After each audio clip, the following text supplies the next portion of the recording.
God designed humans in such a way that sustained care from their biological mothers and fathers is vital. I'm emphasizing biological because there are studies that show your biological parents actually matter. That is the ideal.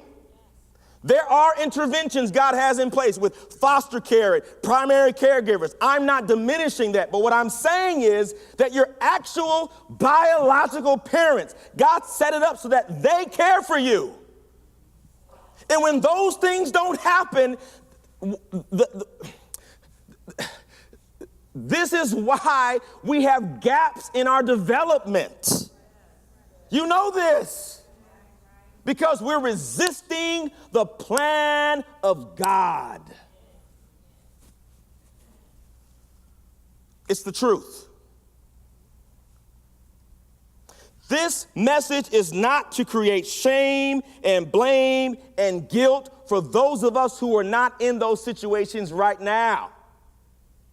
But it's for us to say that we value what God values, so moving forward,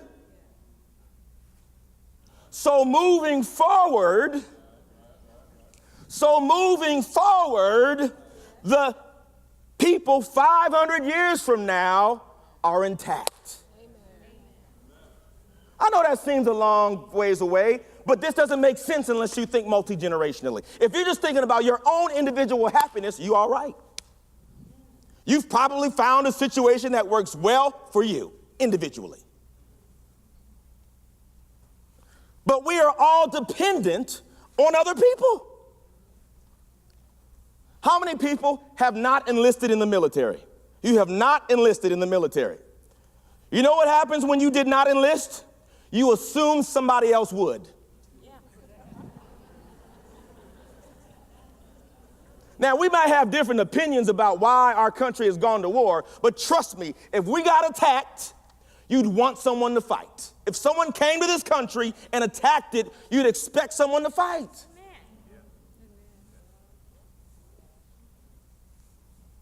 How many of us are not firefighters? When we decide not to become a firefighter, guess what we assume? Someone else is going to risk their lives to put out a fire. How many of us are not paramedics? Guess what we assume? Somebody else is going to be a paramedic.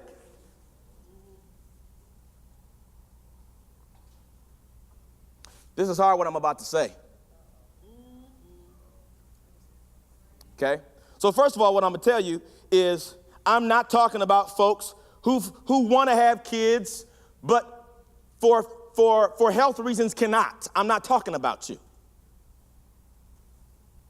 But I'm talking about, this is what I'm talking about. I'm talking about an attitude that says, I'm out.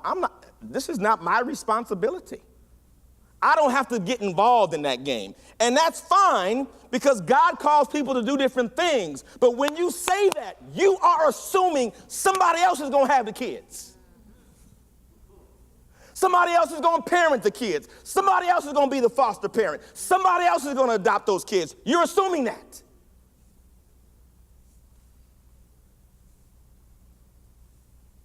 I haven't really got to this place yet in my message, but listen, if we don't have children, we go extinct. Yes. That sounds crude, but there are countries in the world. This is their dilemma. There ain't enough kids because they fostered a society where people ain't really interested in getting married. They don't got time. They don't have time to do it. I know I'm getting in Kool-Aid. I know it. I got to taste cherry, and I'm tasting orange and all that kind of stuff. I know it. I know it. But if we don't change our attitude,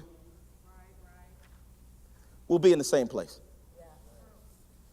And our society will be affected by it.